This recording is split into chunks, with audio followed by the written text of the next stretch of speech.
Hey guys, welcome to my channel. My name is Kate. If you're new here, I like to talk about all things luxury. So if you are into that kind of thing, feel free to subscribe and come and join our little luxurious family that we have here. We would love to have you. Today, I want to talk about how I cured my shopping addiction. And I feel like at this point in my life, I'm able to finally speak on this because I've had a shopping addiction forever, basically. I remember getting my first, Visa gift card that you could use online. This was like 2010 maybe-ish. And I remember my grandparents for my birthday, it was like my birthday or Christmas or something, they gave me a $200 Visa gift card. I remember I bought a pair of pink hunter boots. It was my first time like ordering something myself, like my own money, even though it was gifted, like with my own money going to buy something. And I still remember that. That's how you know it gave me like the biggest rush ever.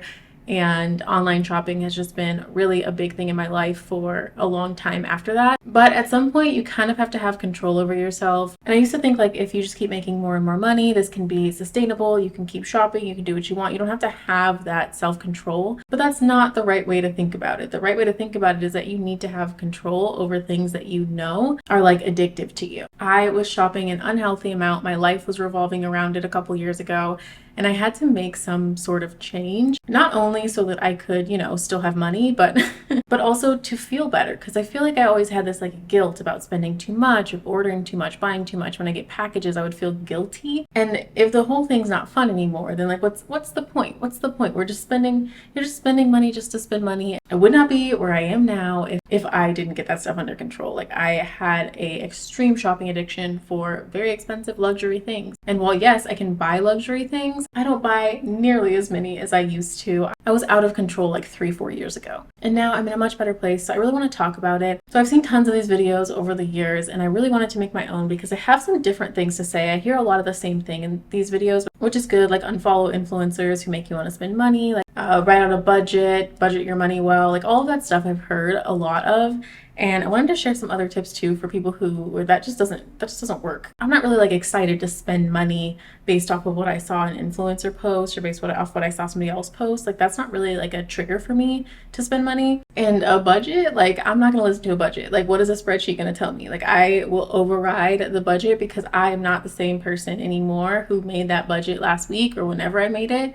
That doesn't work for me. That does not hold me accountable. That does not stop me from spending. I can write it down on paper. I can put it in an Excel spreadsheet. I'm not going to listen to that. It has nothing to do with me. Like if I want something, I want it, and I'm going to override that decision. That's how I've always felt about resolving problems like this with budgeting. It just has never worked for me because like a spreadsheet's going to stop me. You have to change the whole mindset. It's not just about like, okay, write down what you spend on, write down this stuff. And so for some people that may work, but for me, that was not going to work. And I needed something more than that. I heard somebody say before, not wanting is better than having. And I kind of like took that to heart a lot. And I don't remember where I heard it. I'm sure it's like a pretty common phrase, but that made me feel like I really needed to think about what I wanted. And to fix the shopping problem, I had to fix the wants. I really looked into things that I use a lot, things that I know that I enjoy, things that I know that I like. And this is not something where you have to go as extreme as I did. But I know that I like to wear black. I just like to wear black. I like my bags to be black. I like my shoes to be black. I like just about everything to be black. Of course, there are some exceptions. You always gotta have a little bit of color in your wardrobe, maybe like one colorful bag, a couple colorful pairs of shoes, something like that. So I'm not like all the way on the extreme, but I'm pretty extreme when it comes to that. So it could just be that you're narrowing down to a few of your favorite colors, things that you know that you like to typically wear. And the reason I did that is because it eliminates everything else that I know is going to sit in my closet and not be touched. If I buy a pink dress, like I am not going to wear it. If I buy a pair of purple shoes, not going to wear it. If I buy a blue purse, not going to wear it nearly as much as I wear a black purse. I do like blue though. I've had a couple of blue bags that I really did use, but not nearly as much as the ones that are black. So this narrowed down a whole bunch of items for me. So if I would see something that was on sale that I liked and it wasn't black or it wasn't a color that I would normally wear, it wasn't neutral, it wasn't something like that, that automatically gets dismissed. So those are items that I'm just not going to spend money on because I already know that I'm not going to use it. It's been well established in my head that I am not going to use those. Those don't get my money. Like I said, you don't have to be as extreme as I was, but this really helped me to not want things because I could automatically know that I am not going to use this yellow pair of pants or I'm not going to use this purple top or whatever. I already know in my head that I am not going to wear these colorful items and I do not need to spend money on them. It's automatic no. automatically vetoing like a good percentage of things that I see on sale or that I see that I like. The next thing was really monitoring my cost per wear. So I do this only with handbags. I feel like handbags are at a high enough price where it really matters to me how much use I get out of them. And also I like to sell and buy handbags all the time. So it really helps me to know what I'm actually wearing and what is not getting any use at all. Because I might feel like a bag is like, oh, it's one of my favorite bags. But if I've used it twice this year, like what's the point? Like, why do I still have it? I could sell it. I could get something that I actually like. And having things that I genuinely like has become so much more important to me.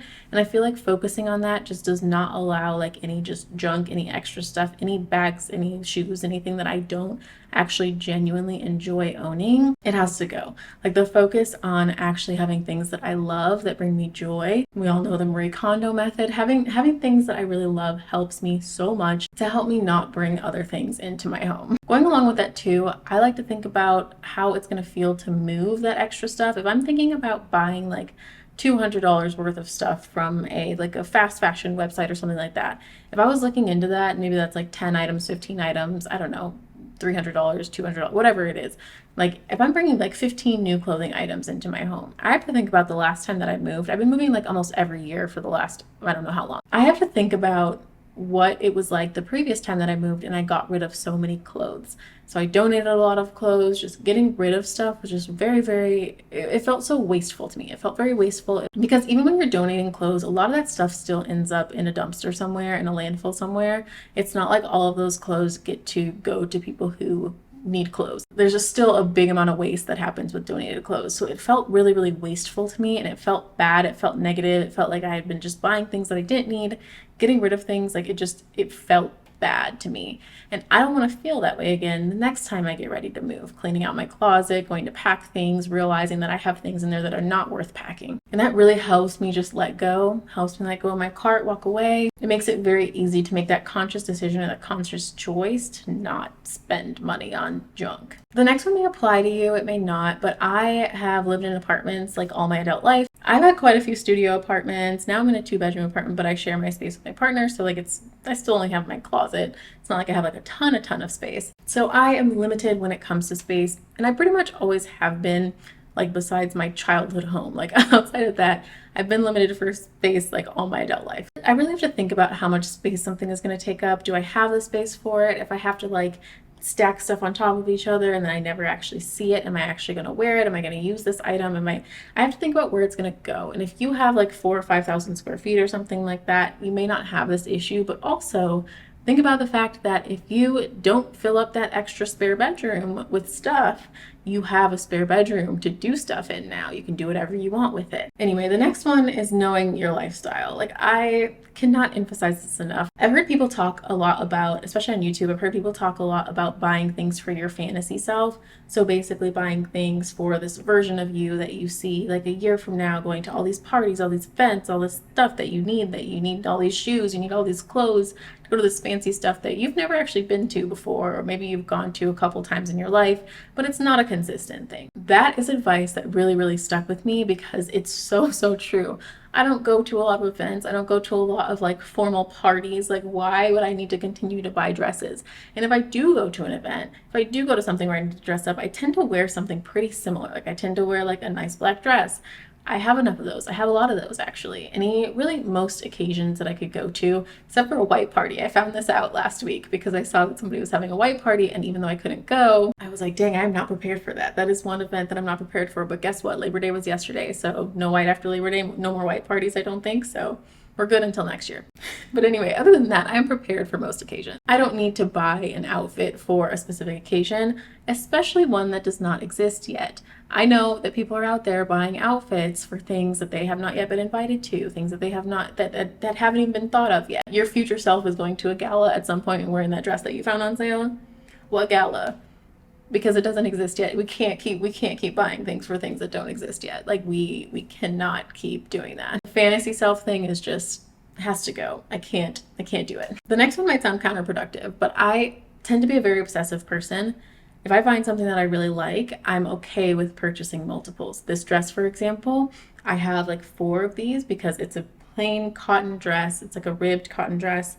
The fabric is really good. It fits me really well, and I tend to wear these for work all the time. They're easy to wash. They stay, like, they don't like fall apart in the wash or anything. Like, everything I like about this dress. Now, buying 4 of the same dress might sound counterproductive, but I also don't have a ton of clothes in general. I don't have a lot of clothes, and when I like something, I really, really like it. So if buying 4 of a dress prevents me from buying 20 different items over the span of time to try to figure out what I like, then that is saving me money. That's saving me shopping. I know that I like this. I don't need to go and look for more dresses. I don't need to go and browse online for more clothes because I have this dress and I like it. And I saw this one girl, I will find the video, but she like wore the same black dress for, I forget how long it was. Like, she wore the same dress to see if anybody would notice, and like basically nobody noticed. Like, I think one person maybe, but I watched this a long time ago. I think it was like a year ago. It's a while back.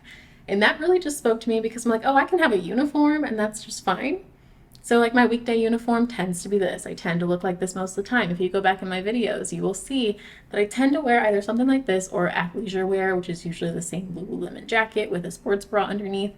I have a uniform and I love it. So buying multiples of the same thing for me is not like overspending. It's not wasteful. It's like, okay, I found something that I really like. I'm going to rotate this like pretty much every day. And then I just switch it up on the weekends. And that helps me not browse. It helps me not browse on websites, which then helps me not shop. Have an accountability partner. I cannot express how much this helps, especially if it's somebody that you live with, because I will not hold myself accountable. I can get packages every single day and it wouldn't bother me, but I'm not the only one that lives here. So now I gotta be held accountable because it's like, why did you get 4 packages today? Like, what did you buy? Like, what is this? And you know, sometimes that extra bit of like, dang, I really shouldn't have done that. That little extra bit of like, you know, just thinking about it. Like, not that I receive like judgment for buying things, but just the extra piece of like, yeah, no, that is crazy that I got 6 packages today. Like, that's pretty crazy. Just knowing that somebody else is there to witness that really, it keeps me in check. Next thing I want to say is just don't be so hard on yourself. The thing that I think about a lot is that everything that we see, like half of what we see basically, we're constantly being bombarded by ads. Everything that we see is so that we can buy something.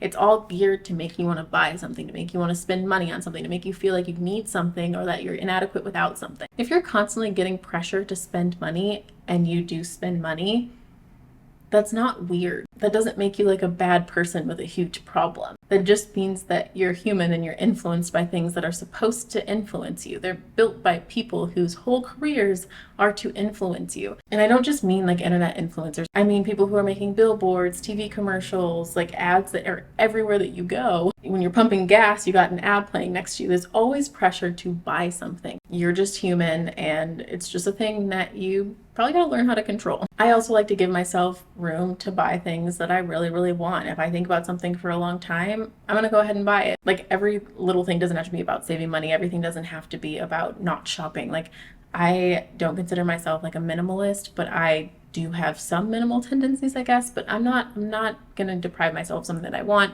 Life is short. I feel like if I really want something, I'm just going to get it. But I also have to think about the fact that if I didn't do these other things to save money, and I'll list what they are in a second, if I didn't do these other things to save money, like I wouldn't be in the position where I should be buying this stuff. For example, like I make 90% of my meals at home. It's not that we don't go out to like eat that often. That part I think is fine because I go out for the vibes, you know, but not ordering Uber Eats and Postmates, that's a game changer. Because I used to be addicted to Uber Eats and Postmates. It was just so easy, especially because back then I was working a ton of hours. I was working like so much.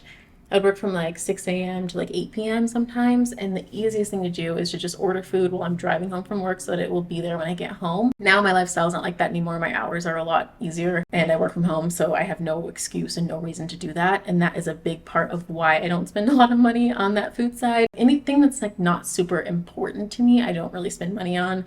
I don't have a car. I do my own nails at home. Oh, hair appointments. You know how much hair appointments are? Do you know how much curly haircuts are? Like, I've just been cutting my own hair because I went to get a curly haircut in LA like a year ago, and it was like $350, and I swear she only cut off like a half an inch of hair, like not even all around, just in a couple of places. Like, she just trimmed it up a little bit, and it was like $350. Like, what? these curly hair salons are out of their mind, and I refuse because curly haircuts are so easy to do at home. Watch a YouTube video. Anyway, stuff like that I do myself, and all those areas make it so that I have a lot more flexibility when it comes to spending. But the difference is that now I have the self-control to not spend all the time, and trust me, it is a lot better than just uncontrollably spending. Like, I know that it feels good at the time to buy things that you want. I know it feels great. It feels really good. I understand. I totally get it. But let me tell you, if you can like find a place with yourself to control that spending and to really feel like you are in control of things that you purchase, it feels so much better. And last but not least, this is probably the thing that helps me the most, is not being tempted or not buying things that say that they're low in stock, only one left, and being careful with pre-loved websites. Because if I go on like the Real or something and I see a pair of shoes that I really want, they're in great condition, they're an excellent price, there's only one pair of those because it's a pre-loved site. Or if I go to Nordstrom and I'm looking for a specific pair of shoes that's usually sold out, but they happen to have just one left in my size,